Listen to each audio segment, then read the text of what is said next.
happening, guys? Welcome to this week's video. Today we're going to talk about responsibility. I'm actually in Austin, Texas, one of my favorite cities. It's real chill, very laid back. I have really good friends here and I love the scenery. And this week we're going to take a look at the word responsibility. We're going to break it down. I once read a book called The Subtle Art of Not Giving a Fuck, and it was really interesting because one of the concepts the author made, Mark Manson, was that in order to have happiness in your life, you have to be responsible. So the key to happiness is responsibility. I love words, I love breaking them down, and responsibility literally means your ability to respond. So as we're able to respond to things in our life, mentally, physically, emotionally, financially, those things carry over to our life and how we enjoy life. To break it down in the most simplest form, let's just say your low tire pressure gauge comes on, you don't respond to it, and then later on, potentially you could have a flat tire in the middle of the freeway. Are you gonna be happy? Absolutely not. If you respond to it, you pull over, you fill it up, that's it. That one act of your responding to anything in your life could do away with any potential harm in the future for yourself. We'll talk about self-sabotage because that again is a form of not taking responsibility. All right, guys, we're gonna meet a good friend of mine. We're gonna be talking about responsibility and how really that all applies to your life and well-being.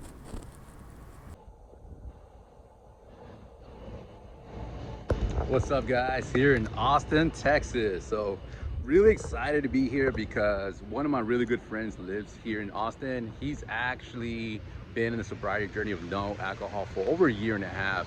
And what makes my friend Bjorn so special and unique is that he's actually one of the top rated bartenders here in Austin. So someone who to be a high quality bartender and be sober and still influence people to, to go towards a non-alcohol free lifestyle, he's just a truly amazing person. So today we're going to talk about responsibility. But what I love about that word responsibility is that if you break it down, it literally means your ability to respond. So I'm gonna go inside, have some coffee, and I'm gonna pick Bjorn's brain on what responsibility and being sober for that long means to him. All right, so I'm here sitting with one of our good friends, Bjorn, and we're just here having coffee, but I really wanted to pick his brain because he's inspired me in so many different ways. He's been able to just talk about his experience from his journey of being a bartender and all the woes that came with that, and then choosing consciously to give up alcohol for how long, man? 22 months, and almost a month and a half away from 2 years. Nice, man. So let me ask you, man. You've been alcohol free for 22 months, and you're a bartender. How's that like? Oh man, it's great. It's great when people are like, "What can I recommend for you?" I'm like, obviously, I know the recommendations because I've made these things for the last 17 years. I've made drinks and poured and entertained people, but that's the basis for me. It is good. I am good. I am all right without being. Hold on 1 second. Let me see. It stopped for a second. Ah, did it? It was low battery. I don't know if it stopped the video now. It didn't. So we're just gonna keep rolling because it's still going. No, man. This is all right. Whoopsie.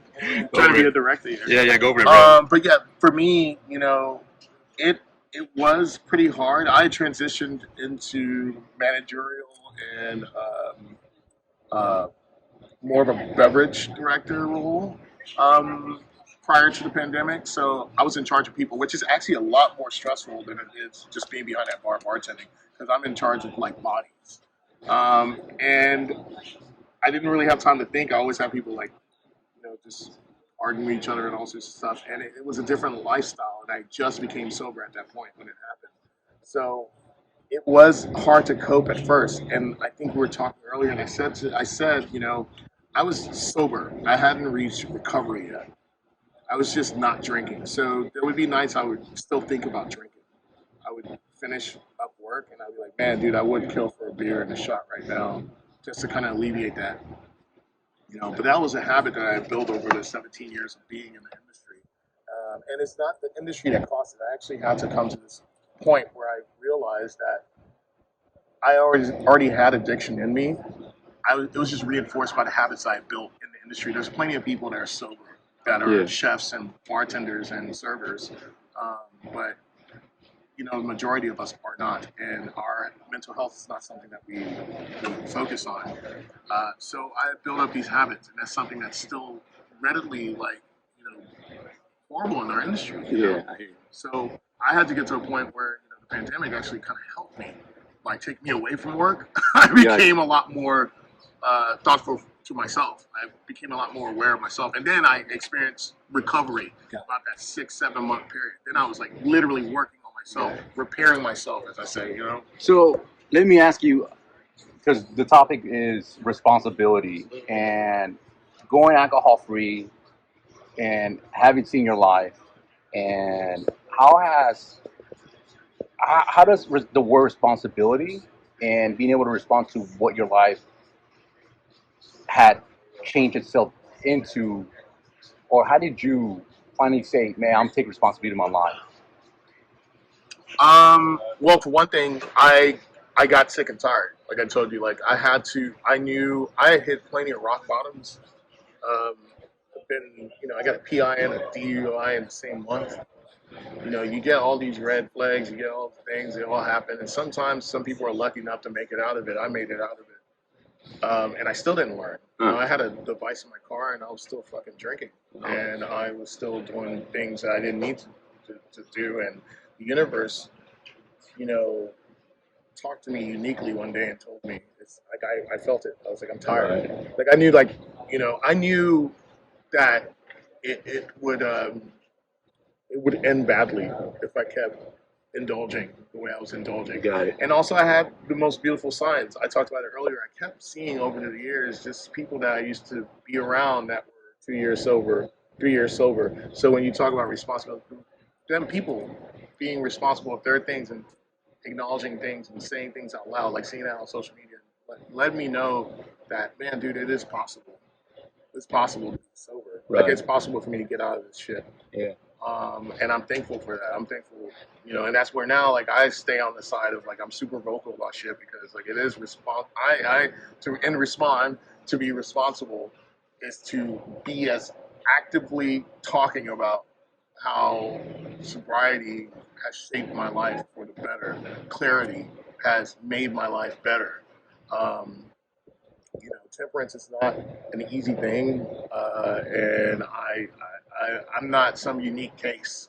I understand a lot of people have different situations, but as long as I continue to like share my story and acknowledge that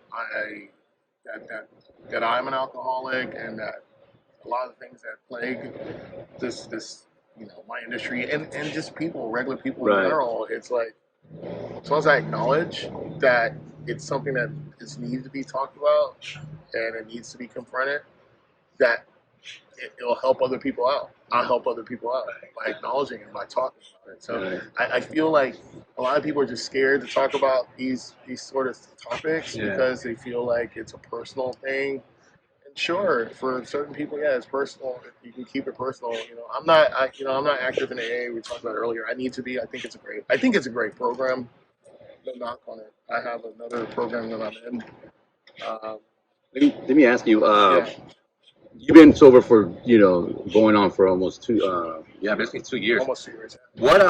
What's been like the main benefit for you being sober for over a year that you've seen in your life? Man, there's so many, but really, it's the clarity. It's the clarity to be able to work and fix and be able to work on myself and become the best version of myself. Each day, I'm something. I'm better. Nice. And again, I repeat that word a lot. Acknowledgement. Just through acknowledgement of everything. Because once you strip all the other stuff, the alcohol, the drugs that I was doing, there's still all these underlying problems that are not problems. Excuse me, things that affected my life that led me into this habitual. Things to manage. To manage it, right? Yeah. So all these underlying things I had as a child, as a kid, and stuff. It's now I can finally, I can finally address those things, right? So it's like my defense mechanism, my anger issues, all sorts of different things. They're there. And we all deal that's with really good. anxiousness, all sorts of shit.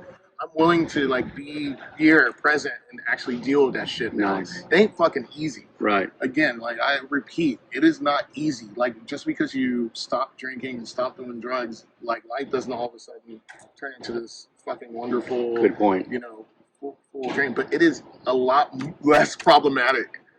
I assure you, it is a lot less problematic when you stop altering your fucking mind. And it's hard for me to say this because I literally still serve alcohol to this day. But I'm very much an advocate about not over serving, watching binging, watching my side of the whole thing, my industry, not overdo themselves, put themselves in a good place to serve and create good experiences. Gotcha. Not an overindulgent experience, right? I'm only one person. I can't control the whole fucking thing. Yeah. But I feel like people are a lot more in tune to their wellness. Yeah.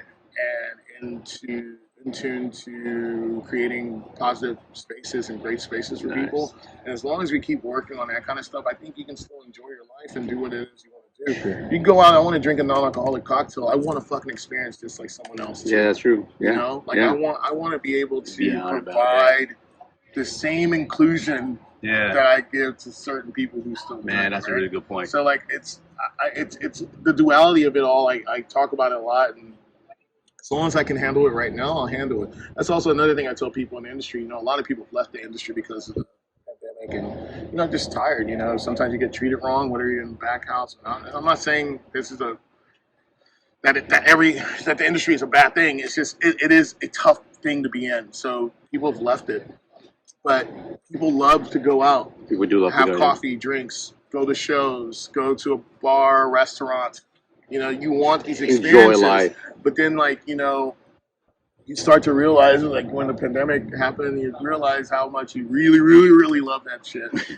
And, hopefully, next time you go out, you can appreciate the people that are around you and understand the kind of factors of what's building up around you. Like, people like myself who left because they're tired. And, maybe it accounted to with their drug use, their drinking, all sorts of shit, and they need to be back with their family or they need to be back with themselves and find themselves. Let me ask you one last question. So, what piece of advice would you give somebody who's starting their alcohol-free journey just right off the bat on their day one? What would you say to them? Be honest with yourself and communicate. Man, that's beautiful. Yeah, communicate with people. Like, you'll never be able to get to the root of what's wrong until you say it out loud. And if that's even just to yourself, that's a good starting point. Man. It's a scary fucking thing, but you should communicate that shit out loud. Man, that's awesome, man. So, guys, this is Bjorn, amazing person. You're an amazing person, Oscar. I appreciate this so much. This is great.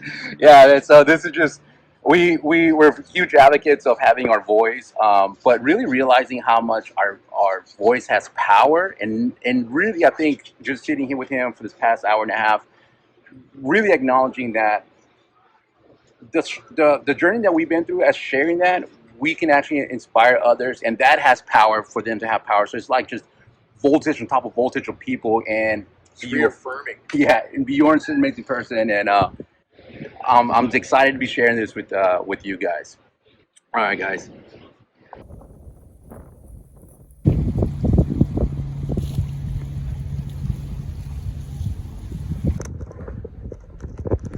So, wrapping up this week's video here in Lake Travis. Just gonna have a final stop before I head back to Houston. But in the world of responsibility or your ability to respond, I want you to sense how that word and how it lands with you. I know when I used to hear the word responsibility, it was from my parents, and it came from a nagging sense. You gotta be responsible, you gotta do this, you gotta do that. And so when I hear that word, there's always this type of resistance, and being this rebel inside of me that I wanted to fight against authority, and that word of responsibility really associated itself with like, no, I'm gonna do whatever I want, which became self-sabotage. So responsibility, your ability to respond, I want you to start reframing that, but in a sense of self-love, self-care, self-compassion. Your ability to respond to your world, your finances, your mental health, your emotional well-being, your family, your career, your ability to respond will equate to the quality of those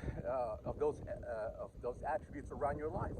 The way your ability to respond to waking up on time, showing up to work on time, being around your kids, being able to respond to your mental well-being, your physical well-being. All that will equate to your sense of well-being. So this week's video, we're wrapping it up, but just how the subtle art of not giving a fuck. Consider that the key to happiness is your ability to respond in the world of responsibility. I want to thank Robert Bjorn for being for being kind enough to allow me to pick his brain, and I'll see you guys next time.